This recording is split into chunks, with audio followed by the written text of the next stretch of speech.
Et le docteur Blaylock, alors quand même pour ceux qui veulent quand même l'écouter, parce qu'on l'entend encore, il intervient encore pas mal dans l'émission d'Alex Jones aux États-Unis. Oui, c'est vrai. On peut encore l'écouter, même si il me semble qu'il est à la retraite, hein, c'est ça? Oui, oui, il a la retraite depuis 2005 et en fait, ce qui est très intéressant dans son cas, il s'est intéressé aux excitotoxines il y a 20 ans.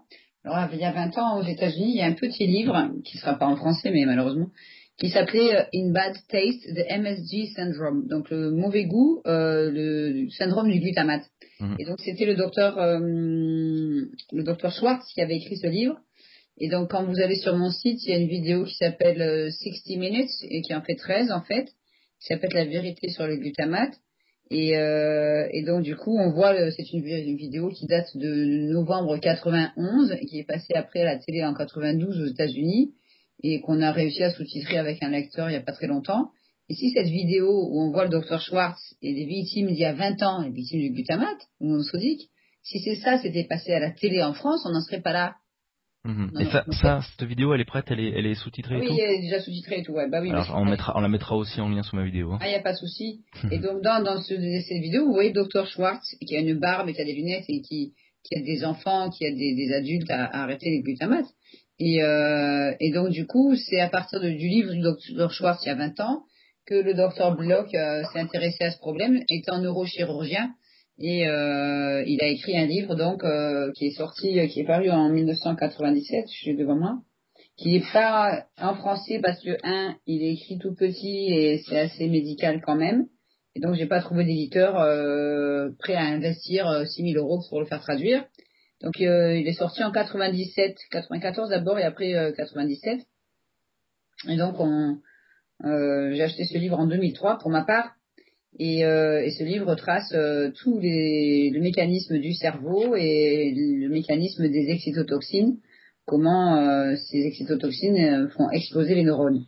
Et donc, du coup, c'est très, très intéressant parce qu'il va parler d'Alzheimer, de Parkinson, il va parler de tas de maladies et comment on en arrive à des pathologies comme des crises de rage. Il y a une phrase qui m'avait beaucoup choquée et qui va peut-être choquer certains auditeurs, c'est pas grave. Page 192, moi, c'est la phrase qui m'a le plus choquée dans ce livre que j'ai lu en 2004. Et donc, il expliquait ce que c'est une attaque cérébrale. Donc, ça arrive souvent dans la partie frontale du cerveau dans ce cas-là. Et donc c'est page 192, il dit par exemple, une attaque qui arrive dans la partie frontale du cerveau peut provoquer des crises d'hypersexualité. Donc il y en a qui rigolent, mais ça peut provoquer des obsessions sexuelles en quelques secondes. Mhm. Et malheureusement, je l'ai vu sur des gens dans ma famille, je dirais pas qui, parce qu'il est encore en vie. Mais j'ai vu aussi sur des jeunes intoxiqués à l'aspartame par des suppléments en vitamines, sur des pères de famille aussi intoxiqués par les soda light, donc qui pensaient devenir fous. Ça peut faire des crises de déjà-vu, on appelle ça sudden attacks of déjà-vu en anglais. Et donc des attaques de déjà-vu, c'est une personne qui rentre en crise de démence, on va dire, et qui parle d'un moment de sa vie, donc elle a déjà vécu, alors qu'à l'état normal, elle n'en parlerait pas. Donc ça fait un peu peur parce que si c'est par exemple son conjoint, on se dit mais c'est quoi ça? C'est un dédoublement de personnalité, c'est plus le même là, c'est un problème. Et c'est souvent quand la personne est au repos, pas forcément debout, quand elle est allongée ou assise. Et donc ça, c'est impressionnant. Et après, ça peut faire sinon une crise de rage, donc une crise de violence physique. Donc la personne va s'en prendre à des objets, mais malheureusement aussi souvent à son entourage. Et c'est pour ça que j'ose, dans les trains notamment ou en ville, quand je vois des parents qui mâchent des chewing-gums et qui ont déjà le regard un peu antisocial, parano et compagnie, et qui a des enfants de 5-6 ans avec, là je m'arrête et je dis aux parents ou je donne ma carte gentiment. Parce qu'en fait, la personne, quand l'attaque survient, parce que moi je l'ai vécu malheureusement plusieurs années avec une personne, et l'attaque, elle arrive en quelques secondes, et on le voit, la personne, elle peut plus se contrôler, et ça peut durer 5, 10, 15, 20 minutes, une demi-heure, on ne sait pas combien de temps ça va durer. Mhm. Bref, faut fuir, quoi. C'est un peu plus empêcher. Donc c'est pour ça que j'ai eu le cas d'une maman en 2007 qui m'a dit, quand on a commencé à remplir le questionnaire du docteur Roberts par téléphone, aujourd'hui ce questionnaire est sur mon site, donc on va en page d'accueil, on trouve le film Faux sucre, vrai scandale, et en dessous il y a le PDF du questionnaire du docteur Roberts, jusqu'à côté de son livre. qui fait 1020 pages, celui-là qui sera jamais en français, qui s'appelle Aspartame Disease, an Ignored Epidemic. Et donc j'ai décidé de mettre le questionnaire du Dr Roberts sur mon site en 2011. Mais à l'époque, en 2007, je le remplissais à la main. Et cette maman de 47 ans qui consommait de grandes quantités d'aspartame en poudre tous les jours, la première chose qu'elle m'a dit, Madame Gouget, avant j'étais pas méchante, je le suis devenue. D'accord. J'ai dit je sais. Elle me dit vous me comprenez? J'ai dit oui, je vous comprends. Parce que je l'ai vécu. Donc quelque part j'ai eu de la chance entre guillemets. Parce que vu que les gens ont tous les mêmes effets secondaires, donc je comprends. Puis je l'ai vu. Et donc, du coup, cette maman, avec mon aide, a changé complètement d'alimentation en quelques jours. Parce que là, c'était très urgent. Elle était à des quantités phénoménales d'aspartame en poudre, d'édulcorant en poudre. Bon, c'est pas de l'aspartame pur. C'est de la maltodextrine mélangée avec de la sulfame K, mélangée avec d'autres poudres blanches et un peu d'aspartame. Ça dépend. J'ai trouvé un jour une boîte où il y avait marqué, une boîte de comprimés à base d'aspartame, il y avait marqué 44% d'aspartame. C'est affolant, quoi. 44%. C'est la première, c'est très rare, c'est très très rare de voir le pourcentage d'aspartame. Il n'y a que 3 ou 4 produits où on le trouve. Donc par exemple, j'ai devant moi une bouteille que j'ai achetée malheureusement il n'y a pas longtemps parce que je vais faire je vais mettre ça sur mon site. Ça s'appelle Belle France. Ouais. C'est Cola Light, donc c'est des sous-marques, ok, c'est pas cher. Et là, Belle France, moi je vais appeler ça honte à la France, c'est pas possible. Il y a marqué ingrédients eau gazéfiée, on s'en doute.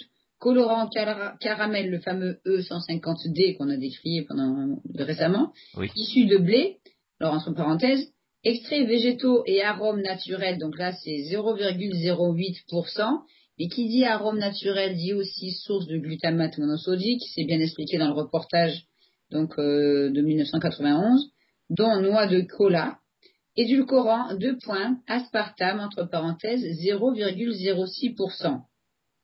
Après, il y a acidifiant, acide orthophosphorique, caféine, on s'en doute. Et il y a la phrase contient une source de phénylalanine pour ceux qui pourraient souffrir d'allergie à la phénylalanine. Mais ceux qui en souffrent de cette allergie-là, c'est 2 ou 3% de la population en France, eh ben, eux, ils n'en prennent pas d'aspartame. Ils peuvent pas, il y a trop de phénylalanine dedans. Et donc, cette boisson, ils osent mettre en plus le pourcentage d'aspartame. Et ce qui est très intéressant au niveau scientifique, c'est qu'en France, j'ai rencontré des milliers et des milliers de cas, en Angleterre un peu, mais j'y vis plus. Et j'ai rencontré aussi de certains cas qui me contactent de la Hollande ou de la Belgique principalement. Et je n'ai jamais vu, je dis bien jamais, à moins que certains cas me contactent maintenant, mais j'ai jamais vu de gens qui souffrent d'agoraphobie et qui consomment des chewing-gums.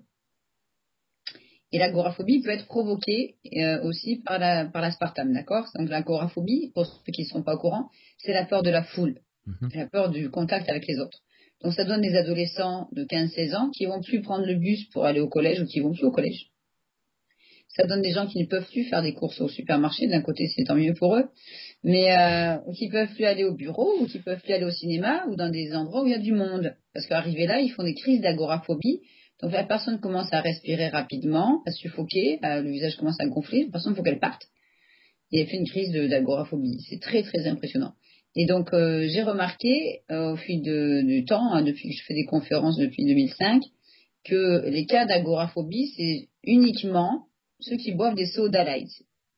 Donc des sodas, pas des limonades, des sodas, des sous-marques, il y a toutes les marques, mais il y a aussi beaucoup de sous-marques malheureusement.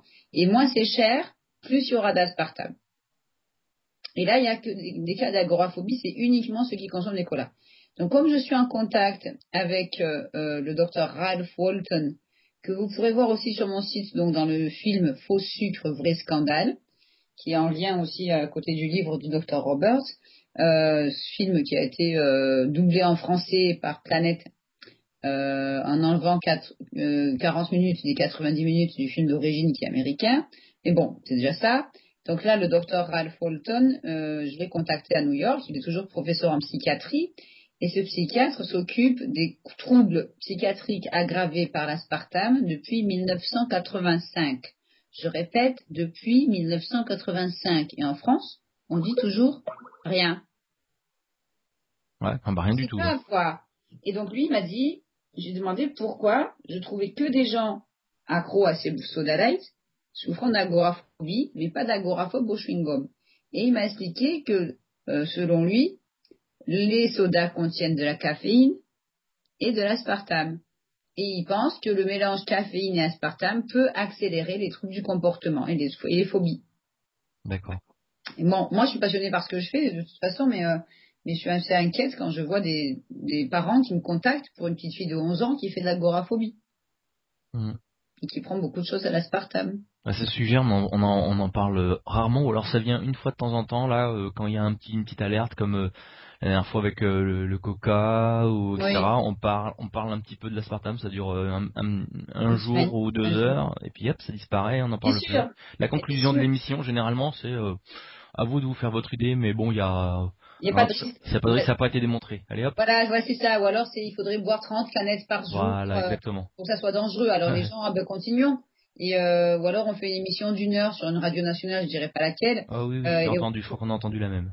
voilà, pour voir si c'est dangereux chez la femme enceinte. Alors, la journaliste qui fait son enquête sur le trottoir d'un café va voir une femme qui est enceinte de 7 mois, et s'il se trouve qu'elle est généraliste. Alors, ah oui, j'en bois, mais pas souvent. Et il y a un danger? Non, non, pas du tout. Et comme les gens, ils écoutent l'émission et qu'ils se disent, ah ben, un généraliste qui boit du Coca Light, si elle est enceinte et que tout va bien, moi aussi. Et donc, du coup, l'émission se termine, on ne sait plus si c'est dangereux ou pas. On a parlé de stevia, on a parlé de l'aspartame.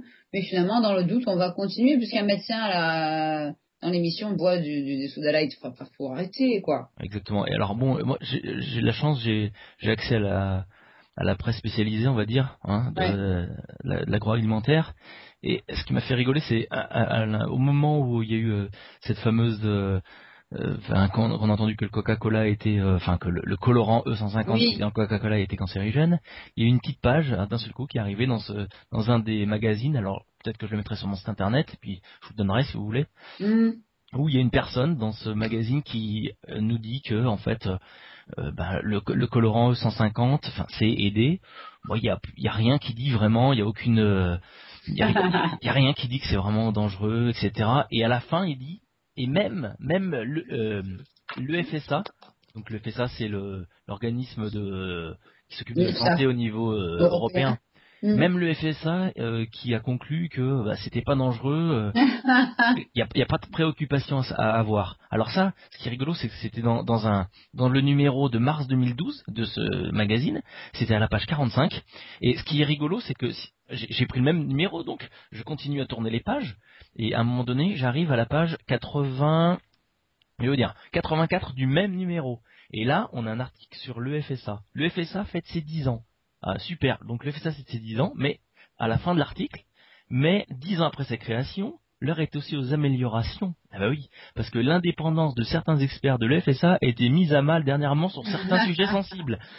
C'est pas beau Il y a ça? carrément une vidéo qui Sur- a été faite en Belgique C'est là-dessus. fou ça. Donc sur certains sujets sensibles, comme les OGM ou l'aspartame, tu sais, c'est bien Voilà. dit. Dans le même numéro, 40 pages après. Je me ferai un plaisir de scanner ce Ah truc-là ben, et je bien le mettre sûr, sur mon site allez-y. internet. Bien sûr, allez-y. Ça me fait halluciner ce genre de truc. Voilà, donc non, non, ils sont pas du tout indépendants, ces gens-là. Et à mon grand désespoir, en France, il y a eu aussi, je vous l'enverrai aussi, parce que c'est un scientifique qui me l'a fait passer, le fameux rapport de l'ANSES, 4 juin 2012, sur l'aspartame. Il me semble que je l'ai Et mis dans ma vidéo. Non, je l'ai mis ah, dans mais ma c'est vidéo, très il me semble. grave. Alors ça s'appelle Note d'étape de l'Agence nationale de sécurité sanitaire de l'alimentation, Ouais. de l'environnement et du travail. C'est sur l'aspartame. C'est un tissu de mensonges. Donc il Oui. y a des groupes comme le CLCV en France qui s'abritent là derrière. Et donc il y a 29 pages de blablabla, blabla, mais je suis choquée, sur en fait que pour qui critique l'étude du Danemark sur les femmes enceintes et tout ça. Et donc le directeur général s'appelle Marc Mortureux, il a 5 enfants. Et quand on cherche un peu ce qu'a fait ce monsieur, on voit qu'il a participé à de nombreuses réunions à l'EFSA, dont une par rapport au Codex Alimentarius, hein. Mhm. Et donc, si ça vous parle. Et donc lui, il signe ça en disant qu'il faudrait faire peut-être une réévaluation de la dose journalière admissible et Ah qu'il oui. faudrait faire peut-être d'autres études. Et voilà quoi. Et donc on finit par des études qui les arrangent bien. Mm. Ils notent ce qu'ils veulent. Et à la fin, à la page, je vous l'enverrai aussi de toute façon. Bon, il y a plein de mensonges. Je suis absolument choquée. J'ai failli m'arracher les cheveux, mais bon, j'ai envie d'être chauve, donc je me suis retenue. Donc voilà, à la fin, il y a marqué audition des parties prenantes. Alors, personnalité scientifique auditionnée. Ils sont pas sortis de la France, hein. Vous avez, je dis pas les noms, mais des médecins de Montpellier, comme par hasard, de l'hôpital Necker, comme par hasard, de Montpellier à nouveau. Vous avez l'étude du Danois et une femme médecin de Toulouse. Donc la même région, je vous dis pas ce qui s'y passe, mais bon. Après, audition des parties prenantes, restez assis, représentants de l'industrie. International Sweetener Association, Lisa. D'accord? Lisa, il surveille déjà tout ce que je fais depuis 2005. Après, vous avez monsieur Hugues Pitre de chez Mérissan. Mérissan, c'est quoi? Je ne sais pas. C'est Voilà. une question? Je sais pas. Alors, je sais pas. Alors, ça, c'est très intéressant comme question parce que les gens ne savent pas. Tout à l'heure, on a évoqué le mot Monsanto, d'accord? Oui. Et quand je demande aux gens c'est quoi Mérissan, ils savent pas. Donc il y a des milliers de gens en ce moment même qui vont au supermarché acheter un édulcorant qui s'appelle Purvia à base soi-disant de stevia. C'est distribué par Mérissan. Mais Mérissan, c'est celui qui distribue Canderel depuis 30 ans, plus de 30 ans en France. D'accord, c'est le même. C'est le même. D'accord. Et le produit est dangereux? À la stevia, oui, bien sûr. Le produit est dangereux. Mais c'est comme si je prenais, j'aime bien cet exemple que j'ai trouvé un jour comme ça. Je prends un couple qui ont des enfants, puis ils veulent sortir ce soir, ils veulent aller au restaurant. Et moi, je leur dis, bah tiens, mon voisin, il a fait 30 ans de prison parce qu'il a tué des gens, mais maintenant, il a compris, il est sorti de prison, il est gentil. Est-ce qu'il pourrait garder vos enfants? Ben, les parents, s'ils ont un peu du jaune, ils vont dire, ben, bien sûr que non. Dire, on va pas laisser un criminel garder des enfants. Ouais. Et là, les gens se ruent sur un truc qui est à base de stevia, soi-disant, alors qu'il n'y en a que des fois 1,20 voire 2,20%. Et c'est joli, il y a des jolies feuilles vertes dessinées sur la boîte, et ils vont s'empiffrer d'un nouvel édulcorant parce que c'est à base de plantes. C'est un scandale déjà aux États-Unis. Le scandale lui mettra que 20 ans pour arriver en France. Donc quand on regarde bien, ils ont changé plusieurs fois la composition. Donc il y a maltodextrine, il y a érythritol, il y a arôme naturel, et la plante de stevia, déjà c'est vert à la base, mais là c'est blanc. Aux États-Unis, certains prétendent que ça viendrait de stéviosie de Chine, donc c'est pas une bonne chose. Mais bon, il y a très peu de plantes là-dedans s'il y en a, et le restant, c'est des bases qui peuvent contenir du glutamate libre. Donc c'est moins dangereux que les sucrètes à base d'aspartame, mais c'est pas forcément naturel. Mais bon, ça coûte très cher. Ils en ont fait maintenant même des sucres, des sachets, des boîtes entières. Oui, on voit que ça arrive là. Ça C'est distribué par le même distributeur que Conderel, on va dire. C'est affolant. Et donc sur cette liste, vous avez après Madame Stéphane Ronsman de chez Coca-Cola, Monsieur Hervé Nordman de chez Ajinomoto. C'est quoi Ajinomoto? Je ne sais pas. Vous savez pas non plus. Non. Vous voyez, c'est intéressant de voir jusqu'où va des informations, mais c'est pas votre faute du tout. Ajinomoto France. Alors, Ajinomoto a plusieurs usines en France, dont une à Gravelines dans le Nord, où ils fabriquent depuis 20 ans des tonnes d'aspartame. D'accord. Et Ajinomoto, ça veut dire ceux qui donnent du goût en japonais, et c'est le fabricant mondial de glutamate monosodique, dont il y a des bureaux en France, des usines en France, et des bureaux de siège social en Suisse. Et donc, du coup, c'est eux qui fabriquent principalement l'aspartame et le glutamate monosodique. Or, tout ce qui est aspartame, c'est 6 à 8 000 produits alimentaires, même en France, et plus de 350, voire 500 médicaments, même pour bébés. C'est de la folie de voir par exemple, du Mac 2 Junior forme et équilibre. C'est pour enfants, c'est des comprimés au goût chocolat. C'est à l'aspartame, c'est encore en vente en parapharmacie, quoi. Faut arrêter. Et donc les mamans achètent ça à 8-9 euros le flacon et on donne ça aux enfants. C'est à l'aspartame. Vous avez des médicaments antibiotiques pour bébés, pour nourrissons à l'aspartame. Et comme le pédiatre, il a que ça, il a rien d'autre à vous proposer pour une otite. Enfin, c'est du délire. Donc les gens du ministère de la Santé vont me dire, oui, mais c'est que 5 ou 6 jours. Et vous donnez ça à un bébé, vous imaginez pas les dégâts au niveau du cerveau dans les heures qui suivent. C'est pas juste 5 ou 6 jours parce qu'on souvent on leur represcrit le même antibiotique pendant des années. Donc, c'est normal qu'après il y ait autant de cancers. C'est obligé. Vous avez des vitamines C, vous avez des vitamines D, vous avez des suppléments en calcium à l'aspartame. Moi j'ai plein de cas de toutes les générations malades à cause des suppléments vitaminés à l'aspartame. Et alors justement pour ceux qui sont malades, pour ceux qui ont encore la possibilité de changer leur alimentation, vous avez dit tout à l'heure que y en a c'était pratiquement des cas désespérés, mais pour ceux qui ont encore la chance de pouvoir changer, est-ce que le bio c'est véritablement la solution? Ben, le bio c'est pas forcément la solution. Il y a moins d'additifs autorisés. Il y a un excellent livre que je vous conseille qui s'appelle Le mensonge alimentaire aux éditions Trier Daniel. Donc l'auteur c'est le docteur Hans Ulrich Grimm, G-R-I-2-M, Donc ça s'appelle le mensonge alimentaire, comment l'industrie alimentaire conditionne notre intelligence et notre comportement. Et si, c'est un livre assez intéressant qui reprend les mêmes sources que moi par rapport au docteur Blaylock, docteur Roberts, docteur John Olney, etc. Il faut que je vous parle d'un autre expert aussi. Et donc là, il parle, page 55, il dit « Mais parce que le mot glutamate a mauvaise presse dans les milieux du bio, il n'y apparaît pas sur l'étiquette. Le glutamate est alors déguisé, par exemple, c'est lui qui l'écrit, hein, moi je fais que lire, d'accord dans les cubes de potage bio du géant écologique Rapunzel, sous l'appellation extrait de levure. » D'accord. Donc en fait, moi qui achète ces cubes bio en me disant je suis en sécurité, en fait, c'est pas du tout vrai, quoi. Non.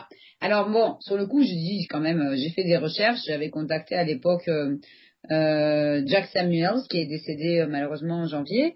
Lui, il s'est battu 30 ans contre le glutamate et évidemment, il m'a expliqué qu'il y avait bien du glutamate dans l'extrait de levure et que cette marque Rapunzel était vivement critiquée aux États-Unis et même en Allemagne. Ça, on l'a confirmé. Et donc, il y a eu l'année dernière un reportage, je sais plus le titre, je le retrouve, sur l'exploitation des enfants dans les plantations de cacao. Et à la suite de ça, le même soir, il y avait un reportage sur ce problème de glutamate monosodique. Et là, ils n'ont pas trouvé un seul expert français qui puisse en parler. Ils ont été en Allemagne, et là, il y a un scientifique qui explique et qui confirme au effort que l'extrait de levure contient du glutamate monosodique. Donc moi, l'année dernière, j'ai fait une conférence, et à la suite de ça, il y a une dame qui m'a apporté 2 boîtes de pâté très connues, pâté bio, pâté végétal bio, où dans une boîte, il y avait bien marqué extrait de levure, et l'autre, c'est du pâté végétal bio en boîte d'une marque connue en supermarché. Il n'y avait pas marqué extrait de levure, mais levure avec un grand L. Or, ce qui est intéressant dans ce cas-là, c'est que cette femme qui avait à peu près une 50aine d'années est allergique au glutamate monosodique. C'est-à-dire que quand elle en prend, dans les 10-15 minutes, elle réagit au niveau de la bouche, elle a des éruptions cutanées, elle commence à gonfler, elle a des nausées, des vertiges, des sensations de brûlure au niveau de la nuque, donc elle réagit très rapidement. Et elle n'a pas fait attention, elle a pris sa boîte de pâté végétal, elle est rentrée chez elle, et elle s'est dit, oh, il est trop bon ce pâté, elle a mangé une tartine, 2 tartines, 3 tartines, elle a fini la boîte. Donc en général, dans ces boîtes, j'en ai une devant moi, c'est 125 grammes. Et dans le quart d'heure qui a suivi, elle a commencé à réagir comme si elle avait pris du glutamate. D'accord. Sauf qu'elle ne savait pas jusqu'à ce qu'elle me rencontre que c'était à cause de l'extrait de levure. Donc là, ça peut être très dangereux pour ces gens-là, parce que ceux qui sont allergiques au glutamate peuvent faire un œdème de Quint. Ouais. C'est-à-dire que c'est le gonflement des voies respiratoires et ils s'étouffent. Donc du coup, elle m'a donné ces 2 boîtes de pâté connues et elle m'a dit, je vous promets, j'en mangerai plus.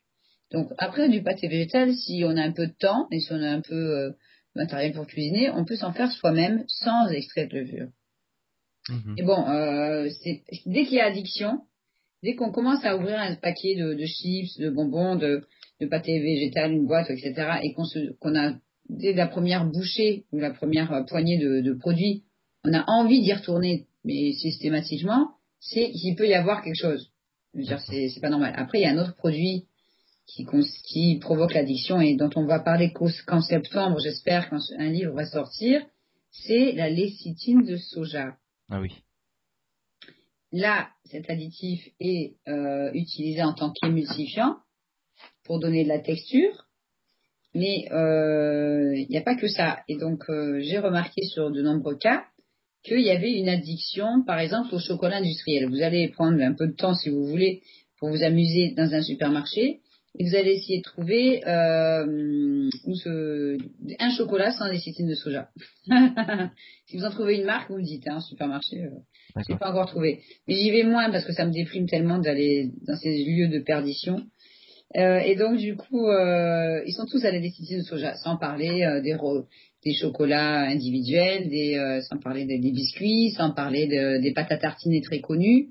Et donc là, on vous dit ça sert d'émulsifiant. Or, on a la chance en France, on a le professeur Gilles-Éric Serralini, qui a déjà eu des procès contre Monsanto et dont il en a gagné, certains. Et donc, du coup, lui, il commence à dire depuis à peu près 2 ans que quand on va marquer lécithine de soja ou amidon de maïs transformé, mais attention, des fois, ils vous mettent amidon et puis c'est tout. Ou amidon de maïs, ils mettent pas toujours transformé. Là, on a affaire à des OGM. D'accord. Et là, c'est très grave. Il est prouvé depuis maintenant des années, et c'est une grosse campagne aux États-Unis, que les OGM, c'est toxique. Ça entraîne des tas de problèmes de fertilité chez l'animal, d'allergies, de tas de problèmes de santé. Mais en France, on va pas trop en parler. Donc personnellement, mais ce n'est que mon point de vue, quand on dénonce par certains groupes les OGM dans les champs avec des faucheurs et compagnie, eh ben moi j'aimerais bien qu'on dénonce un peu plus ceux qu'il y a dans l'assiette. Parce que malgré certains efforts de certains groupes qui sont pas forcément indépendants, que je citerai pas, les gens continuent, sous l'effet de ces addictions, d'aller racheter le produit. Et ils vont pas lire l'étiquette. Pourquoi? Parce que c'est écrit en lettres de moins d'1 millimètre de haut et que l'aspartame et le glutamate font baisser la vue. Et oui, c'est très grave. Et donc, pour le glutamate monosodique, c'est très intéressant. C'est prouvé depuis 1955 environ. C'est pas d'hier. C'est parce qu'ils ont remarqué sur des souris que ça provoquait des problèmes de vue qu'ils ont fait des tests. Et le professeur John Olney, que vous verrez dans le film Notre poison quotidien, lui, il s'était penché dessus des années 59-60 en donnant du glutamate monosodique à des souris et en disant, regardez, ça fait des lésions cérébrales. Ça fait des trous dans le cerveau des souris. Des années 60, il a dit ça. Donc lui, il avait organisé tout un débat pour dire, ben voilà, devant les industriels des produits pour enfants, il avait dit dans les années 70-80, je crois, il avait dit, voilà, il faudrait retirer le glutamate monosodique des produits pour enfants. Ils ont dit, oui, oui, on va le retirer. Ils l'ont pas fait. Ils ont changé le nom, c'est tout. Et aujourd'hui, les doses de glutamate sont multipliées tous les 10 ans par 2 ou 3. Or, le glutamate existe depuis 102 ans. Le glutamate monosodique, je parle, parce qu'il y a deux glutamates, c'est le naturel et le chimique. Et donc, depuis 102 ans, imaginez qu'ils ont multiplié les quantités par 2 ou 3 tous les 10 ans, on est mal. Ouais, là on va vers une véritable épidémie de Attendez, malades, de cancers et de au etc. départ, le glutamate provoque l'obésité et le diabète. Donc John Olney, qui est encore en vie, il a plus de 78 ans, il avait dit, il y a plus de 40 ans, si on laisse autant de glutamate monosodique dans la nourriture, nous assisterons à une épidémie mondiale de diabète et d'obésité. On y est. Ah oui, C'est oui, pas normal de voir des enfants en surpoids à 6 ans, ou des enfants qui naissent obèses. Parce que la mère a mangé tous ces sur des rats, ça l'a fait. Des enfants, des petits rats qui naissent en surpoids parce que on a nourri la maman au glutamate. Donc on donne des fois du glutamate et de l'aspartame à des élevages, à des animaux d'élevage pour les faire grossir plus vite. Enfin c'est du délire quoi. On n'a jamais aussi mal mangé. Donc évidemment après une fois qu'on arrête ça, ça va mieux. Mais il faut aussi l'éviter dans les produits bio. Je veux dire, il n'y a rien à faire du glutamate dans les produits bio. Mais je vous donnerai un lien en anglais. Tout un article de Jack Samuels justement à l'époque sur toute l'histoire du fait qu'ils ont réussi à introduire des sources de glutamate dans les produits bio et donc le docteur Blaylock aux États-Unis dit toujours même dans le bio il faut lire les étiquettes. Seulement voilà, il y a de plus en plus de gens qui portent des lunettes, même d'enfants. Quand vous faites un tour dans n'importe quelle ville en France, je pense qu'il y a peut-être autant de magasins de lunettes que de pharmacies. Moi j'hallucine la taille des magasins de lunettes, on se demande comment c'est possible. Je ne porte pas de lunettes personnellement.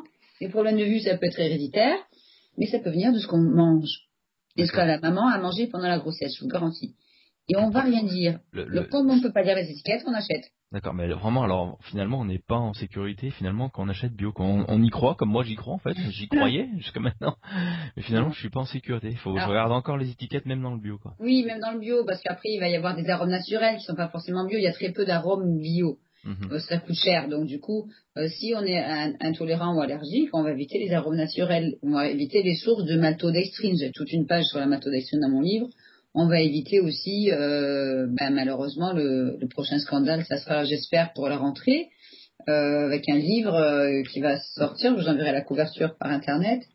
Et donc, ce livre, c'est parti de un autre livre que j'ai lu il y a à peu près 2 ans déjà. Et donc, ce livre est sorti, je l'ai devant moi. Il est sorti aux États-Unis, encore une fois. Alors, on va vous dire, oui, les Américains, c'est là où ils sont le plus malades, le plus d'obèses, le plus d'arrêt cardiaque, le plus de ceci, cela. Mais oui, mais la dose journalière admissible d'aspartame est plus élevée aux États-Unis qu'en Europe.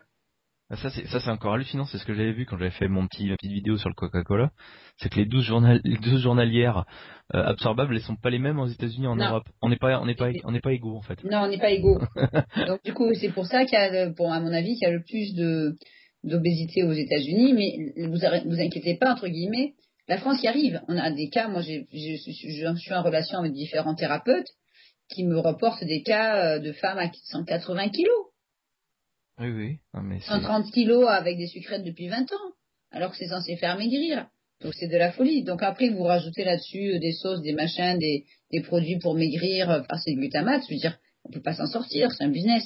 Donc, ou alors on va faire aussi des cures pour enfants. Je dis pas les noms des hôpitaux parce que je les ai contactés, mais il y a des centres où on met des enfants pour maigrir. Ils y restent 2, 3, 4, 6 mois, 8 mois. Et ben le médecin en charge fait donner des sucrètes à ses enfants. Ouais. Ils restent là, ils y dorment, ils y mangent, ils calculent les calories, les machins, ils lisent pas toujours bien les étiquettes, mais bon. Et on leur donne en plus de l'aspartame. Donc ils rentrent chez eux, c'est souvent des familles monoparentales et compagnie. Il n'y a pas forcément les courses correctement faites, ils sont pas au courant. On leur dit qu'il fallait prendre des produits là qu'ils vont en reprendre, et ils reprennent les kilos qu'ils ont perdus. Mais on parle d'enfants là, je sais pas. Moi je sais plus quoi faire dans ce pays, je sais plus. Quand on se heurte à des murs comme ça et qu'on vous dit que cet hôpital dépend d'un autre hôpital et que ça va pas être facile, machin, je veux dire c'est quand même invraisemblable. Ouais, non mais je comprends bien. Alors justement, le livre qui va bientôt sortir, il va sortir bientôt ou? Oui, il devrait sortir le 1er septembre, j'espère. D'accord. Je vais recontacter l'éditeur pour confirmer. Donc titre, c'est un livre qui est sorti aux États-Unis d'abord en 2005 et après en 2007 à nouveau. Et donc en anglais, il s'appelle The Whole Soy Story. Donc exactement, ça en français, ça voudrait dire toute l'histoire du soja. Or en français, il va s'appeler Soja, ami ou ennemi de notre santé. D'accord. Aux éditions Résurgence, il devrait sortir début septembre. Ça fait presque 2 ans qu'on travaille dessus. Et donc moi, je suis en lien avec l'auteur qui s'appelle Dr. Kayla Daniel, K-A-A-Y-L-A, et T plus loin Daniel, comme le prénom, D-A-N-I-E-L. Et donc cette nutritionniste américaine a mis 4 ans à écrire ce livre. Moi, je l'ai lu comme un roman parce qu'il y avait énormément de témoignages, des fois assez choquants. Et à la fin du livre, on voit qu'il y a plus de 30 chapitres et il y a toutes les références. Donc il y a entre 2 et 130 références par chapitre. Okay. C'est du délire. Donc après, bon, moi ce qui est intéressant pour ma part, c'est de lire des livres comme ça, de voir les témoignages et de rencontrer des gens dans d'autres pays, comme en Europe, qui ont mangé du soja. Ça peut être 6 mois, ça peut être 1 an, ça peut être 30 ans. Et quand vous voyez que tous ces gens que j'ai déjà rencontrés depuis septembre, où j'ai commencé à faire des conférences là-dessus, et à me dire, ben tiens, elle boit du lait de soja, elle a plus ses règles, elle a 23 ans. Ah ben tiens, elle en a mangé 30 ans, elle a plus de thyroïde. Ah mais elle a des problèmes osseux, ou tiens, il y a un cancer. Et puis ah oui, bah, du soja à répétition pendant 10 ans. Ou des migraines. Le premier symptôme en général c'est des migraines comme l'aspartame, c'est étrange, non? Et donc du coup la personne elle va prendre des médicaments. Donc j'ai vu un cas, c'était une femme de 47 ans, 10 ans de lait de soja bio, 9 ans de migraine. C'est la folie. Et donc 9 ans de migraine, et là on lui donne 3 ans de médicaments à l'aspartame pour bloquer les migraines. Pardon. Et donc après nodule de la thyroïde, forcément aspartame et soja, je vous dis pas le cocktail chimique. Et donc, du coup, on a lui donné du médicament pour la thyroïde. Mais il n'y a pas un thérapeute en 10 ans qui lui a dit vos migraines viennent du soja, quoi. C'est quand même aberrant, quoi. Alors, le docteur Belloc, c'est la première chose qu'il posait comme question. Attendez, bougez pas. C'est quand même incroyable. Ce que je vous propose, c'est par rapport au soja, c'est qu'on se revoit ou qu'on se recontacte peut-être à la rentrée pour qu'on parle du livre. Ah oui, c'est sûr, quand il sort, ouais. Que les gens l'auront lu un petit peu, pour qu'on parle un petit peu du soja, justement. Bah après, je rechercherai sûrement des témoignages de gens qui en ont pris. Ouais. Bon, je connais déjà certaines personnes, mais après, là, pour faire marche arrière, si ça fait... j'ai vu un cas ce week-end, c'était une jeune femme, je sais pas, 24, 25 ans, qui vient me voir et qui me dit, est-ce que le soja fait des retards de croissance? Alors, je dis, bah oui.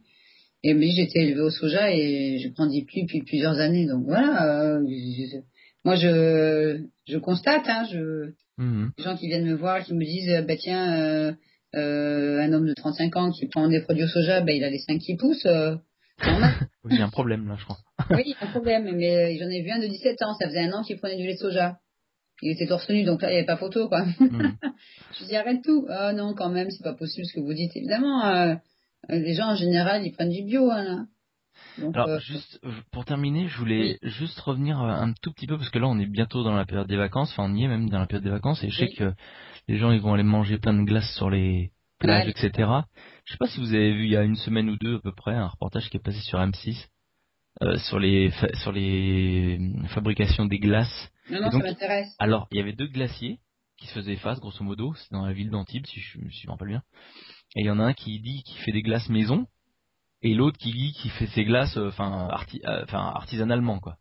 Et donc, on Mhm. voit le gars qui fait ses glaces maison, mais je vous explique même pas ce qu'il fait, en fait. Il fait un mélange, en fait, tout ce qu'il a, c'est des poudres, Ouais. qui contiennent des colorants de toutes sortes avec, Ah là genre, là là. il fait un espèce de pâté avec de l'eau, voilà. Et à la fin, le pâté, ça donne une espèce de glace, et il donne ça à bouffer aux gens, puis les gens, ils sont là, ils font, c'est excellent, extraordinaire.